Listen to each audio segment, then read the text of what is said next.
হযরত হাসান রাদিয়াল্লাহু তাআলা 49 অথবা 50 হিজরিতে হযরত হাসান ইন্তেকালের পর কুফার কিছু জনগণের মাঝে আবার শয়তান সাবাই গোত্ররা খোসা শুরু করছে।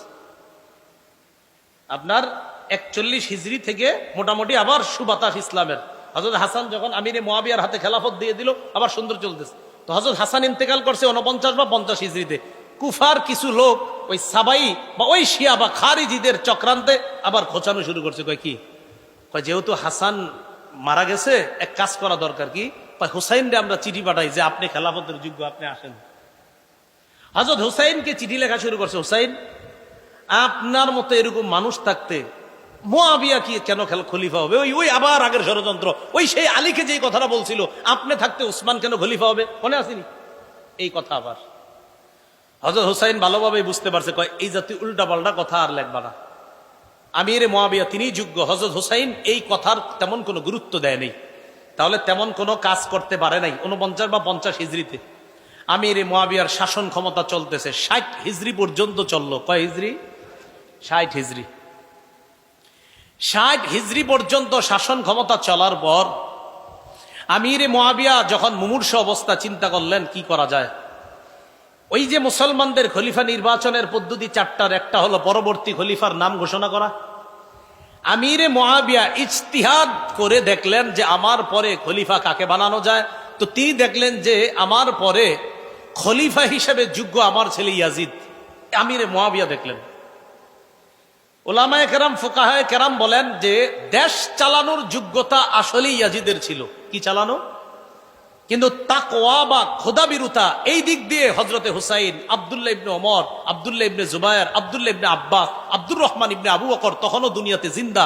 তাকওয়া খোদাবিরুতায় যে তারা শ্রেষ্ঠ, এতে কোনো সন্দেহ নাই। কিন্তু দেশ পরিচালনার যোগ্যতা যে ইয়াজিদের ছিল, এটা উলামায়ে কেরামও স্বীকার করে। তবে তাকওয়া খোদাবিরুতায় কারা এগিয়ে? হুসাইন, আব্দুল্লাহ ইবনে ওমর, আব্দুল্লাহ ইবনে জুবায়ের, আব্দুল্লাহ ইবনে আব্বাস, তারা এগিয়ে। আমিরে মুয়াবিয়া বড় বড় সাহাবী তাবিঈদের সাথে পরামর্শ করছে, আমি ইয়াজিদকে খেলাফতের দায়িত্ব দিতে চাই, আপনারা কি বলেন? তো তারা বলল, হ্যাঁ, দেশ পরিচালনায় ইয়াজিদকে দিতে পারেন। ততদিন পর্যন্ত ইয়াজিদের থেকে কোনরূপ খারাপ কিছু প্রকাশ পায় নাই। তো আমিরে মুয়াবিয়া পরবর্তী খলিফার নাম ঘোষণা করে গেছে। আমিরে মুয়াবিয়ার সম্পর্কে ইয়াজিদ কি হয়? ছেলে। হ্যাঁ, ইয়াজিদ যে খেলাফতের যোগ্য না, এই কথাটা হুসাইন রাদিয়াল্লাহু তাআলা আনহু সহ সাহাবায়ে কেরাম কেউ অস্বীকার করে নাই, যোগ্য না। তবে হুসাইন রাদিয়াল্লাহু তাআলা আনহু চেয়েছেন, না, বাপের ছেলে খলিফা হবে, এই পন্থাটা রহিত হওয়া দরকার। এটা যদি প্রতিষ্ঠিত হয় তো দুনিয়াতে দেখা যাবে বাবার অযোগ্য ছেলেরাও খলিফা হওয়া শুরু হবে। এটা হুসাইন রাদিয়াল্লাহু তাআলা আনহু ছিলেন না, বাপের ছেলেই খলিফা হতে হবে, এই নিয়ম পদ্ধতিটা এটা দুনিয়া থেকে উঠে যাওয়া দরকার। এটা না উঠলে খালি বাপের ছেলেরা যদি খলিফা হতে থাকে, অযোগ্যরাও খলিফা হয়ে যাবে। এটা হুসাইন রাদিয়াল্লাহু তাআলা আনহুর চিন্তা, সঠিক চিন্তা। ইয়াজিদকে খলিফা নাম ঘোষণা করার পর 60 হিজরির 4 রজব আমিরে মুয়াবিয়া রাদিয়াল্লাহু তাআলা আনহু ইন্তেকাল করলেন, দুনিয়া থেকে বিদায় নিলেন। আমিরে মুয়াবিয়া ইন্তেকাল করছে যেদিন, সেদিন তখন তার ছেলে ইয়াজিদ, তখনও তিনি দামেস্কে ছিলেন না। তিনি তার বাবার মৃত্যুর সংবাদ পেয়ে আসতে আসতে দেখে জানাজা হয়ে অলরেডি আমিরে মুয়াবিয়াকে দাফন করা হয়ে গিয়েছে। বাকি এতটুকু জানছে যে তাকেই খলিফা হিসেবে নাম ঘোষণা করে গেছে। ইয়াজিদ খলিফা হওয়ার পর চারদিকে চিঠি পাঠাইতে লাগলো, মোটামুটি সবাই আস্তে আস্তে তার খেলাফত মেনে নিতে লাগলো। প্রায় আপনার বড় বড় সাহাবীরাও তার খেলাফত মেনে নিতে লাগলো। তবে মক্কা এবং মদিনায় যারা আছে, এদের মধ্যে বড় বড় কিছু সাহাবা তার খেলাফত মেনে নিচ্ছে না। হুসাইন রাদিয়াল্লাহু তাআলা আনহু ইয়াজিদ যে খলিফা হিসেবে অযোগ্য, এটা উনি অস্বীকার করে না। তবে ইয়াজিদের খেলাফত প্রতিষ্ঠিত হয় নাই পরিপূর্ণভাবে, এটা হুসাইন রাদিয়াল্লাহু তাআলা আনহুর দাবি। এবং তার দাবি হলো, না, বাপের ছেলেই খলিফা হওয়া, এই পন্থাটা, এই পদ্ধতি দুনিয়া থেকে রহিত করতে হবে। এজন্য হুসাইন রাদিয়াল্লাহু তাআলা আনহু সোজা কথা, ইয়াজিদের খেলাফত আমি মানি না। আব্দুল্লাহ ইবনে আব্বাসও মানেন নাই, আব্দুল্লাহ ইবনে ওমর মানেন নাই, আব্দুর রহমান ইবনে আবু বকর তিনিও মানেন নাই, আব্দুল্লাহ ইবনে জুবায়ের, তারা কেউ মানেন নাই। এতটুকু বুঝে আসছে? ইয়াজিদ চিন্তা করলো, আমারে সারা দুনিয়া যদি খলিফা মানে আর এই বড় বড় 5 সাহাবী যদি না মানে, তো আমার তেমন কোনো ভ্যালু থাকবে না। মনে রাখবেন, তখন কুফার গভর্নর যিনি, তার নাম নু'মান ইবনে বশীর রাদিয়াল্লাহু তাআলা, কুফার গভর্নর। বসরার গভর্নর যিনি ছিলেন তখন উবাইদুল্লাহ ইবনে জিয়াদ। আর মদিনার গভর্নর যিনি ছিলেন তার নাম হলো ওলীদ ইবনে উতবাহ। ইয়াজিদ খলিফা হওয়ার পর ওলীদ ইবনে উতবার কাছে চিঠি পাঠাইলো, তুমি যেইভাবে হোক, যেই পদ্ধতি হোক, তাড়াতাড়ি হুসাইন, আব্দুল্লাহ ইবনে জুবায়ের, আব্দুল্লাহ ইবনে ওমর, আব্দুল্লাহ ইবনে আব্বাস, এদের থেকে তাড়াতাড়ি বায়াত নাও। এদের থেকে যদি বায়াত না নাও তাহলে কিন্তু আমার অবস্থা তেমন ঠিক হচ্ছে না, তাড়াতাড়ি এদের থেকে আমার পক্ষে বায়াত নাও। এতটুকু বুঝে আসছে? কুফা থেকে তখন শত শত চিঠি আসতে লাগলো হুসাইন রাদিয়াল্লাহু তাআলা আনহুর কাছে। হুসাইনকে চিঠিতে লিখতেছে, নবীর নাতি, আপনি হযরত আলীর সন্তান, আপনার মতো যোগ্য ব্যক্তি থাকতে ইয়াজিদকে আমরা কেউ খলিফা হিসাবে মেনে নিতে পারছি না। কুফার জনগণ আমরা কেউ তাকে খলিফা হিসাবে মানব না। কুফায় 1,00,000 লোক রেডি আছে ইয়াজিদের বিরুদ্ধে লড়াই করার জন্য, আপনি আমাদের কাছে চলে আসেন। কয় লাখ? 1 লাখ। হোসাইন এই চিঠি দিদি পায়া চিন্তা করলো, আসলেই কি 1 লাখ লোক আছে? হযরত হুসাইন রাদিয়াল্লাহু তাআলা আনহু দেখলেন আসলেই তো বিশাল একটা জনগোষ্ঠী ইয়াজিদকে এখনো খলিফা মানে না। আসলে কি জানেন, ওই সাবাইরা আলী রাদিয়াল্লাহু তাআলা আনহুরে যেইভাবে হত্যা করছে, তাদের টার্গেট হুসাইনকেও নিয়ে হত্যা করা, এটা তাদের টার্গেট। হুসাইন রাদিয়াল্লাহু তাআলা আনহুর কাছে এদিক দিয়ে চিঠি, এদিক দিয়ে গভর্নর হাউসে, মদিনার গভর্নর হাউসে ডাক পড়ছে। কার? আব্দুল্লাহ ইবনে জুবায়ের, হুসাইন, তাদের ডাক পড়ছে। আব্দুল্লাহ ইবনে জুবায়ের এবং হুসাইন রাদিয়াল্লাহু তাআলা আনহু গভর্নর হাউসে গেছে, যাওয়ার পর সরাসরি বলে ফেলছে, অসম্ভব, ইয়াজিদের পক্ষে বায়াত হওয়া আমার পক্ষে সম্ভব না। গভর্নর হাউসের মধ্যে যখন হুসাইন রাদিয়াল্লাহু তাআলা আব্দুল্লাহ ইবনে জুবায়ের, তারা কেউ ইয়াজিদকে খলিফা হিসাবে মনোনয়ন দিচ্ছে না, বের হয়ে আসছে। ইয়াজিদ এবার বলল, প্রয়োজনে হুসাইনকে গ্রেফতার করা হোক, নাউজুবিল্লাহ, এরপরেও আমার পক্ষে বায়াত নিতে হবে। হুসাইন রাদিয়াল্লাহু তাআলা আনহু মদিনার অবস্থা বেগতিক দেখে পরিবার নিয়ে মদিনা থেকে রওনা করলেন মক্কায়। কোথায়? মক্কায়। মক্কায় রওনা করার সময় আব্দুল্লাহ ইবনে আব্বাস, আব্দুল্লাহ ইবনে ওমর তারা বাধা দিলেন, আপনি কই যান? মক্কায় যাই। পরে আব্দুল্লাহ ইবনে ওমর কয়, আপনি মক্কায় যাবেন না অন্য কোথাও? কয় না, মক্কায়, আপাতত মক্কায় যাই। কয় তারপর? কয় তারপর দেখি। আব্দুল্লাহ ইবনে ওমর, আল্লাহর রাস্তায় আপনি অন্য কোনো সিদ্ধান্ত নিয়েন না, মক্কায় যান, অন্য কিছু করেন না। আব্দুল্লাহ ইবনে ওমর বড় আলেম ছিলেন, উনি বুঝতে পারছেন যে হযরত হুসাইনকে নিঃসন্দেহে আবার তার বাবার মতো ষড়যন্ত্রের জালে ফালানোর চেষ্টা করতেছে। আব্দুল্লাহ ইবনে ওমর বললেন, আপনি আল্লাহর রাস্তায় মক্কায় যান, অন্য কোথাও যান না। হযরত হুসাইন যে আপনার ওই সাবাই, ওই শিয়াদের ষড়যন্ত্রে আবার পড়তেছে, এটা আব্দুল্লাহ ইবনে ওমর, আব্দুল্লাহ ইবনে আব্বাস বুঝতে পারছেন। আপনারা জানেন আব্দুল্লাহ ইবনে ওমর, আব্দুল্লাহ ইবনে আব্বাস তারা সাহাবীদের মধ্যে বড় বড় সাহাবী ছিলেন। আব্দুল্লাহ ইবনে আব্বাস তো রাইসুল মুফাসসিরিন, মুফাসসিরদের সম্রাট। আব্দুল্লাহ ইবনে ওমর হুসাইনকে জড়াইয়া ধরে লম্বা সময় কাঁদছে, কেঁদে কেঁদে বললেন, কি বলছে দেখেন, ও শহীদ, আপনি মক্কায় যায়েন না। কি বলছে? হ্যাঁ, এটা বলছে। হযরত হুসাইনকে বলতেছে, ও শহীদ, আপনি মক্কায় যায়েন না। শহীদ বলছে, বলে নাই হুসাইন, বলছে ও শহীদ মক্কায়। মানে হযরত আব্দুল্লাহ ইবনে ওমর বুঝতেই পারছে আপনি নির্ঘাত শাহাদাতের দিকে আগাচ্ছেন। হযরত হুসাইন রাদিয়াল্লাহু তাআলা আনহু বিদায় নিলেন আব্দুল্লাহ ইবনে ওমরের কাছ থেকে। আব্দুল্লাহ ইবনে আব্বাস বলছে, কোথায় যান? আপাতত মক্কায়। আপনার অন্য কোনো উদ্দেশ্য আছে? কয় সেখানে গিয়ে সিদ্ধান্ত নিব। আসলে হযরত হুসাইন মনে মনে মোটামুটি সিদ্ধান্ত, যে কুফাবাসীর যেহেতু চিঠি আসতেছে, দেখি কুফায় যাওয়া যায় কিনা। রওনা করলেন মক্কায় পরিবার নিয়ে। মক্কায় যাওয়ার পর আব্দুল্লাহ ইবনে ওমর রাদিয়াল্লাহু তাআলা আনহু, বড় বড় সাহাবী যারা, তারা বাধা দেওয়ার পরও তিনি মক্কায় গেলেন। ইতিমধ্যে আব্দুল্লাহ ইবনে আব্বাস, আব্দুল্লাহ ইবনে ওমর, আব্দুল্লাহ ইবনে জুবায়ের, তারা ইয়াজিদের খেলাফতকে মেনে নিয়েছে। কথা বুঝছেন নি? আব্দুল্লাহ ইবনে আব্বাসও মেনে নিয়েছে, আব্দুল্লাহ ইবনে ওমরও মেনে নিয়েছে। তারা মেনে নিয়েছে কেন? তারা বললেন, বিশাল বড় কোন রক্তক্ষয়ী যুদ্ধের আশঙ্কা থেকে হেফাজতের জন্য আমরা ইয়াজিদের খেলাফত মেনে নিলাম। এরা খেলাফত মেনে নেওয়ার পর হুসাইন রাদিয়াল্লাহু তাআলা আনহু যখন মক্কায় গেলেন, মক্কায় আরো চিঠি আসতে থাকলো, প্রচুর চিঠি। চিঠিতে শুধু একই কথা, আপনি আসেন কুফায়। এক পর্যায়ে কুফার অবস্থা যাচাই করার জন্য হুসাইন তার চাচাতো ভাই মুসলিম ইবনে আকিলকে পাঠাইছে কুফায়। তুমি যাও, কুফার অবস্থা যাচাই করে আমারে জানাইবা। মুসলিম ইবনে আকিল কুফায় যাওয়ার আগেই, কুফার গভর্নরের নাম ছিল নোমান ইবনে বশির, মনে রাখবেন। ইয়াজিদ চিন্তা করলো, নোমান ইবনে বশিরকে যদি কুফার গভর্নর রাখি, তাহলে ওনার দ্বারা তেমন কাজ হবে না। তেমন কাজ মানে, অর্থাৎ ওনার দ্বারা হযরত হুসাইনের বিরুদ্ধে তেমন কাজ নেওয়া যাবে না, কারণ উনি নরম সাহাবী। ইয়াজিদ কি করলো, বসরার গভর্নর উবাইদুল্লাহ ইবনে জিয়াদকে কুফার গভর্নরও বানায়া দিল। মানে দুই এলাকার গভর্নর একজনকে বানায়া দিল। উবাইদুল্লাহ ইবনে জিয়াদ একটু শক্ত টাইপের মানুষ ছিল, স্বৈরচারী আচরণ তার মাঝে আগে থেকে ছিল। উবাইদুল্লাহ ইবনে জিয়াদ কুফায় এসে বলল, উবাইদুল্লাহ ইবনে জিয়াদ, এদিক দিয়ে মুসলিম ইবনে আকিল কুফায় যাওয়ার পর দেখলো কুফার জনগণ আসলেই হযরত হুসাইনকে চায়। 12,000 মানুষ মুসলিম ইবনে আকিলের হাতে বায়াত হলো হযরত হুসাইনের পক্ষে। মুসলিম ইবনে আকিল যার বাসায় আশ্রয় নিয়েছে তার নাম হানি ইবনে উরওয়া। বলেন কি নাম? উরওয়া। এদিক দিয়ে ওবায়দুল্লাহ ইবনে জিয়াদের কাছে সংবাদ আসছে যে হুসাইনের পক্ষে এক ব্যক্তি বায়াত নিচ্ছে, সে নাকি হানি ইবনে উরওয়ার ঘরের মধ্যে আছে। এই হানি ইবনে উরওয়ার ঘরে গিয়ে হানি ইবনে উরওয়াকে অ্যারেস্ট করে বন্দী করে নিয়ে আসছে। হানি ইবনে উরওয়াকে বন্দী করার পর মুসলিম ইবনে আকিল 4000-এর একটা বাহিনী নিছে হানি ইবনে উরওয়াকে ছুটিয়ে আনার জন্য, মানে জেলখানা থেকে বন্দী করে আনবে। জেলখানা থেকে বন্দী করে যখন আনার জন্য গেছে, যে যাওয়ার পর 4000 ওই মানুষ যাদেরকে নিয়ে গেছে এদের মা বোন ভাইয়েরা আইসা এদেরকে বুঝাইতে লাগলো, এই তোরা থাকিস না, এখান থেকে চল, যে যার যার মতো চল। এই কথা বইলা যখন নিয়ে গেছে, হযরত মুসলিম ইবনে আকিল পিছনে তাকায় দেখে আর আছে 60 জন। কয়জন ছিল? কয় হাজার আছে? কয়জন? একটু পরে দেখে 50 জন, একটু পরে দেখে 30 জন আছে, একটু পরে দেখে 19 ছাড়া আর কেউ নেই। এই যে জি, ইহাকেই শিয়া বলা হয়। ইহাকে কি বলা হয়? হ্যাঁ, খুব ধূর্ত। মুসলিম ইবনে আকিল একা একা রাস্তায় পথ চলতেছে, কই যাবে কি করবে কিচ্ছু বুঝতেছে না। হঠাৎ এক বাসার সামনে গিয়ে দেখে এক মুরব্বী মহিলা, তার নাম লেখছে অনেকে তোয়াওয়াহ, তোয়াওয়াহ কেউ লেখছে, আর অন্য নামও লেখছে। এই মুরব্বী মহিলা কয়, কে তুমি?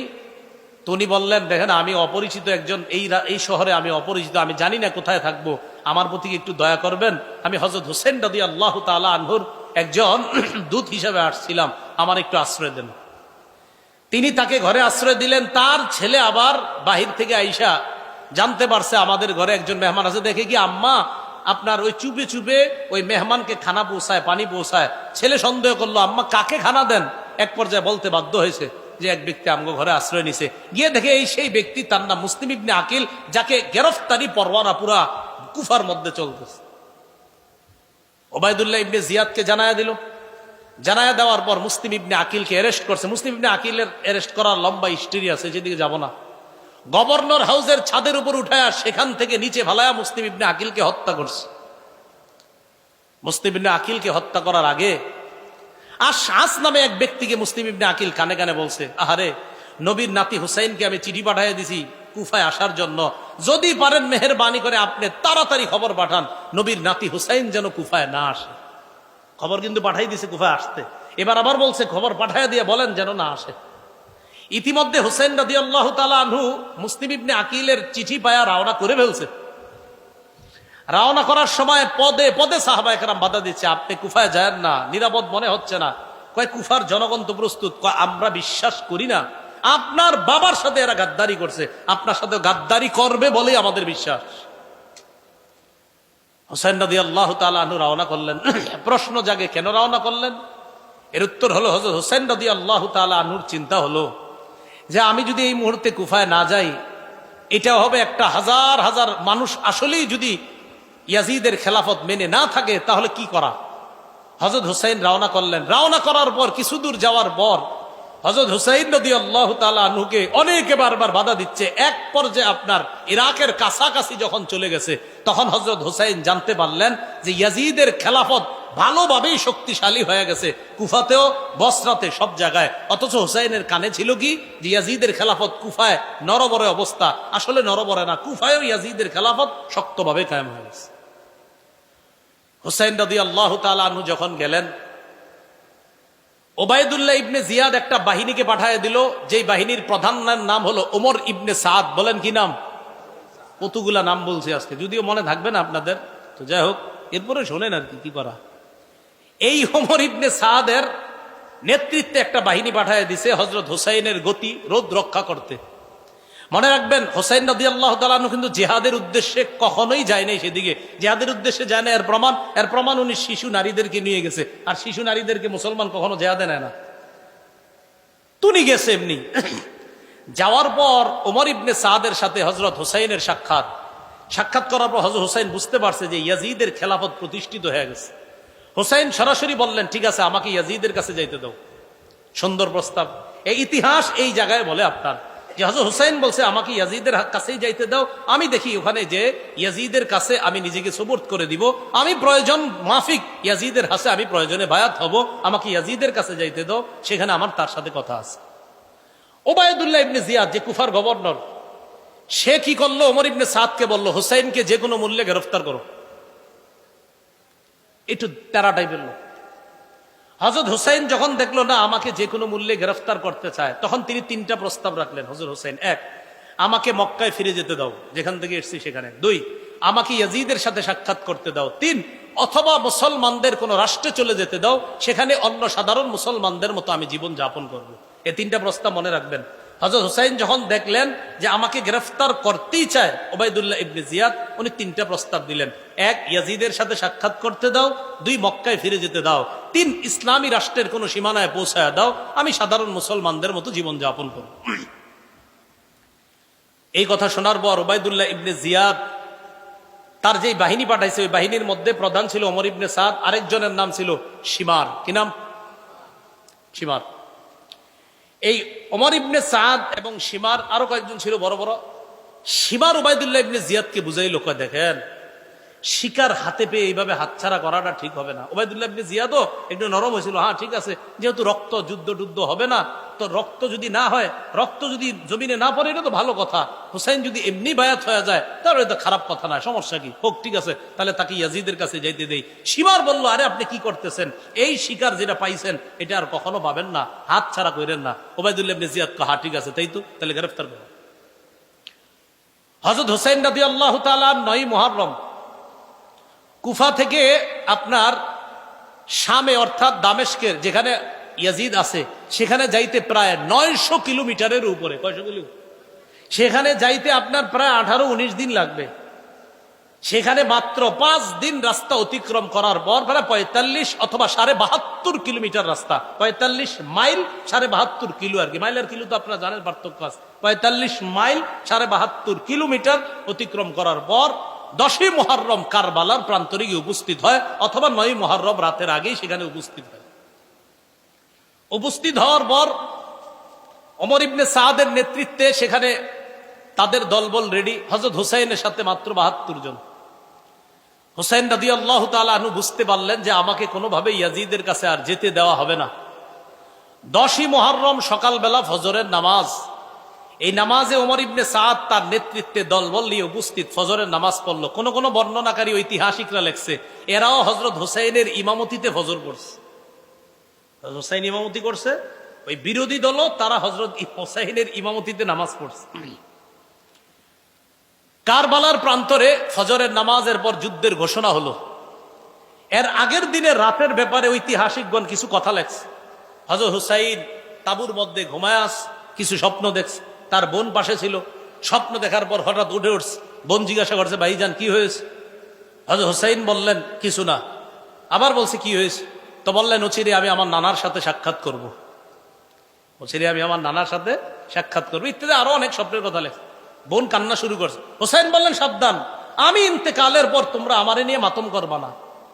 কি করবা না? বলেন জোরে, কি করবা না? কি করতেছেন?